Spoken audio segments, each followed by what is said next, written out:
Le retour de l'élu chapitre 1. La prophétie, oubliée. Au cœur d'une vallée cachée, entourée de montagnes mystérieuses, se trouvait un village ancien appelé Almor. Ce lieu était aussi éloigné et coupé du reste du monde qu'il semblait hors du temps. Ses habitants suivaient des traditions millénaires, guidés par des légendes et des prophéties transmises de génération en génération. La plus célèbre d'entre elles parlait de l'élu, un être exceptionnel qui reviendrait un jour pour sauver Almor d'une menace imminente. La prophétie prédisait qu'un jour, un grand malheur frapperait le village et que seul l'élu, un descendant d'une lignée royale oubliée, pourrait le sauver. Depuis des siècles, cette légende avait nourri les récits des aînés, mais au fil du temps, elle était tombée dans l'oubli.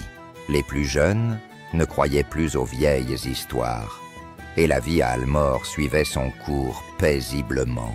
Mais tout changea, le jour où un étrange phénomène se produisit. Un soir, alors que les villageois terminaient leur journée, une violente tempête éclata. Le ciel, autrefois clair, se couvrit de nuages noirs, et des éclairs illuminèrent la vallée. Ce n'était pas une tempête ordinaire. Les habitants de Almor, terrifiés, se réfugièrent dans leur maison. Mais au cœur de la tourmente, une vieille femme, Dame Ilona, connue pour ses connaissances des anciennes traditions, annonça que le jour prédit par la prophétie était enfin arrivé. « Le grand malheur est sur nous », déclara-t-elle d'une voix tremblante, « mais l'élu reviendra pour nous sauver. » Malgré les murmures d'incrédulité qui s'élevaient, la terreur dans les yeux des villageois trahissait leurs doutes. Un jeune homme du nom de Théo, élevé comme un orphelin, fut particulièrement intrigué par les mots de Dame Ilona. Il avait toujours été fasciné par les histoires du passé, bien qu'on lui ait souvent dit de ne pas prêter attention à ces fables. Curieux et poussé par un étrange pressentiment, Théo se rendit chez Ilona après la tempête. L'aînée, assise près de son feu, semblait l'attendre. « Je savais que tu viendrais, Théo, » dit-elle doucement. « Il est temps que tu connaisses la vérité. » Ilona lui raconta alors une histoire qui allait changer sa vie à jamais. Théo apprit qu'il était le dernier descendant d'une ancienne lignée royale et que c'était à lui qu'était destinée la prophétie. Il était l'élu, celui qui devait protéger Almor des ténèbres. Chapitre 2. L'éveil des ténèbres. La révélation d'Ilona laissa Théo sans voix. Il avait toujours vécu une vie simple, sans jamais imaginer qu'il était destiné à quelque chose de plus grand. Pourtant, au fond de lui, il sentait que les paroles d'Ilona étaient vraies. Un lien invisible le connectait à ce village, à cette terre et au mystère qui l'entourait. « Que dois-je faire ?» demanda-t-il. Les mains tremblantes, Ilona le regarda avec des yeux pleins de sagesse et de compassion. « Les ténèbres se sont éveillées, Théo. L'ancienne menace, celle que les ancêtres de ta lignée ont vaincue autrefois, revient. Tu dois retrouver les artefacts sacrés dispersés dans la vallée et te préparer à affronter ce mal. » Théo écouta avec attention les instructions de la vieille femme. Il devait retrouver 3 artefacts, le sceptre de lumière, l'anneau du destin et l'épée de la vérité. Ces objets, une fois réunis, lui donneraient le pouvoir de combattre les forces obscures qui approchaient. Les jours qui suivirent furent intenses. Théo, malgré son inexpérience, se mit en quête des artefacts. Il savait que le destin du village reposait sur ses épaules. À chaque étape de son voyage, il affronta des épreuves de plus en plus difficiles. Des créatures de l'ombre, attirées par sa mission, tentaient de le détourner de son chemin. Mais à chaque fois, Théo se relevait, déterminé à poursuivre. Pendant ce temps, Almor était plongé dans l'inquiétude. Les tempêtes devenaient de plus en plus fréquentes, et des signes de malédiction apparaissaient partout. Les récoltes pourrissaient, des maladies mystérieuses frappèrent les habitants, et des ombres semblaient s'épaissir autour du village. Un soir, alors qu'il se reposait dans une grotte, Théo fit un rêve étrange. Une jeune femme, aux cheveux d'or, apparut devant lui, entourée d'une aura lumineuse. Elle lui souriait doucement, mais ses yeux étaient remplis de tristesse. « Tu dois te hâter », murmura-t-elle. « Les ténèbres gagnent du terrain. Je t'attends. » À son réveil, Théo se sentit profondément ému. Qui était cette femme? Et pourquoi avait-elle l'air de l'attendre? Poussé par une force nouvelle, il reprit son chemin avec une détermination renouvelée. Chapitre 3. La gardienne du sceptre. Le premier artefact, le sceptre de lumière, était caché dans une ancienne tour, située à l'extrémité nord de la vallée. Cette tour avait été abandonnée depuis des siècles, et les villageois évitaient de s'en approcher, croyant qu'elle était hantée par des esprits vengeurs. Théo arriva à la tour au crépuscule. L'édifice, bien que délabré, dégageait une aura étrange, presque menaçante.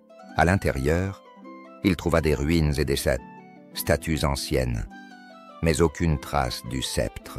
Alors qu'il explorait l'étage supérieur, une voix douce mais ferme résonna dans la pièce. « Que cherches-tu, étranger ?»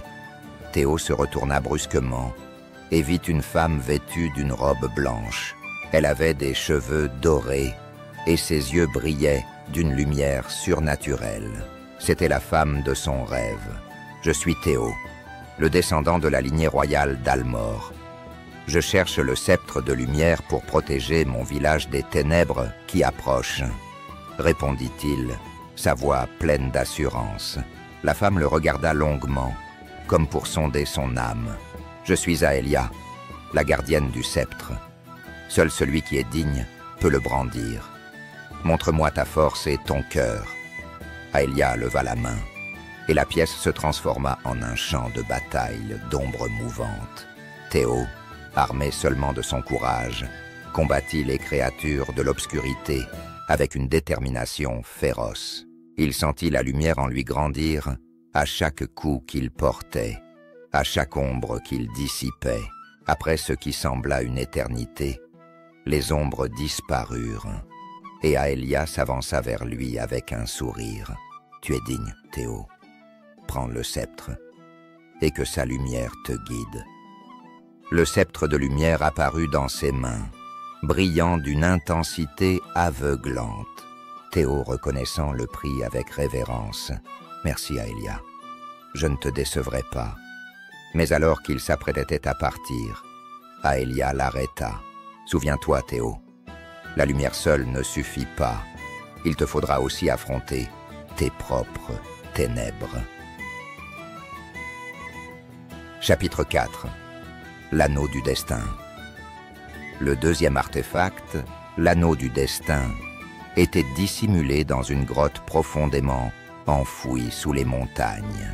Cette grotte était connue pour être le repère de créatures hostiles, et rares étaient ceux qui osaient s'y aventurer. Mais Théo n'avait pas d'autre choix. Le temps pressait, et les signes de la malédiction sur Almor se multipliaient. Après des heures de marche, à travers des sentiers escarpés et dangereux, Théo atteignit l'entrée de la grotte. À l'intérieur, l'air était humide et oppressant, et des bruits étranges résonnaient dans les tunnels. Théo avançait prudemment, son cœur battant à tout rompre. Au fond de la grotte, il trouva une immense salle, éclairée par une lumière surnaturelle.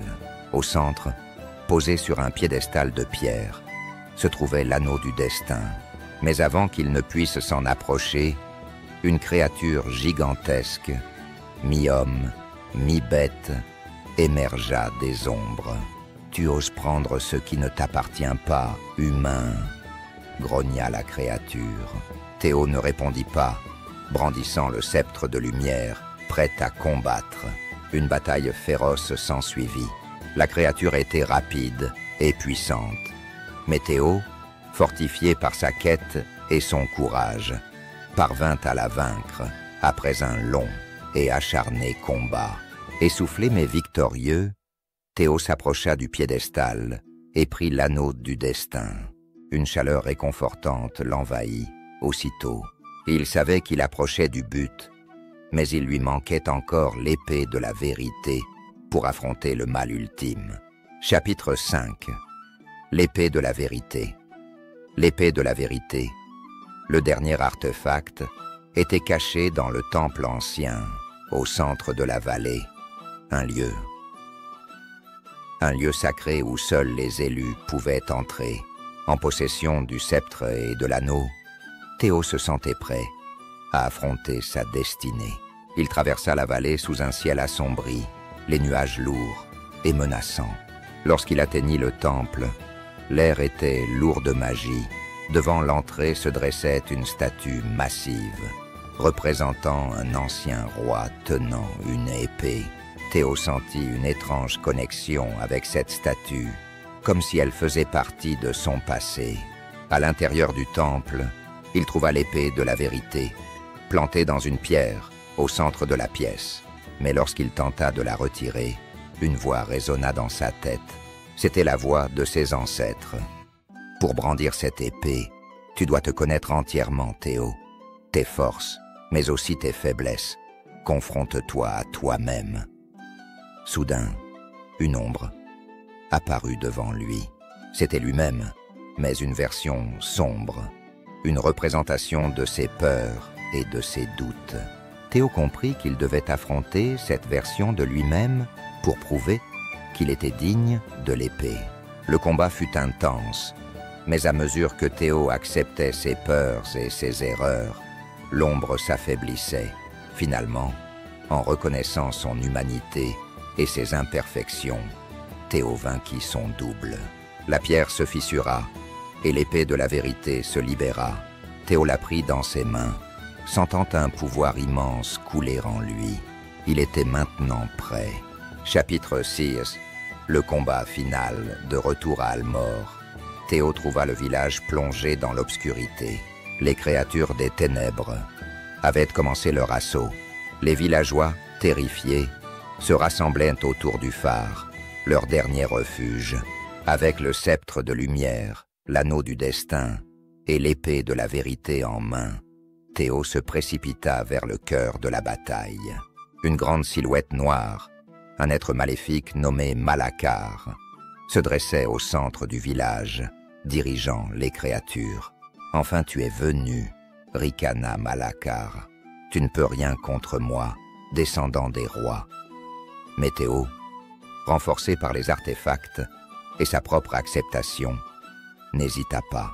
Un combat épique s'engagea, éclairé par la lueur du sceptre.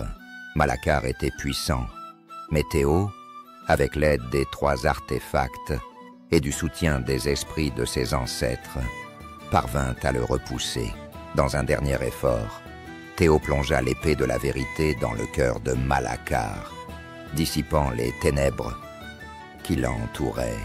Le ciel s'éclaircit et la paix revint à Almor. Le village sauvé acclamait Théo comme un héros.